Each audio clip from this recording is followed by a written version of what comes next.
জীবনে গাড়ি বাড়ি কিছুই হইলো না। যদি এটা মোটর সাইকেলটা থেকে চাবি আছে।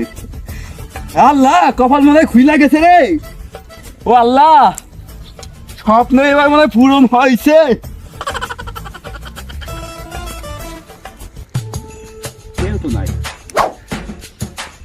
আরে বেটা বহুদিন ধরে বেটা এ হালা আইতাছে রে। লিও গাড়ি পাইলু কইরে কিরে তোরা না জিগেলাম গাড়ি কার কস্তা কিল লিগা ওই বেটা গাড়ি আমার, বুঝতেছস না? চাবি টাবি সব আমার কাছে। এই বেটা গাড়ি বেটা আমার বেটা দে চাবি দে বেটা ফাইদলামি কর চাবি দে গাড়ি আপনার? আর আমি মিয়া আছে, সত্যি কথা কি চাবিটা ওখানে পড়ে পাইছি তো, অনেক স্বপ্ন ছিল ভিতরে, মনে করছি গাড়িটা আমারই। ধরেন আপনার যখন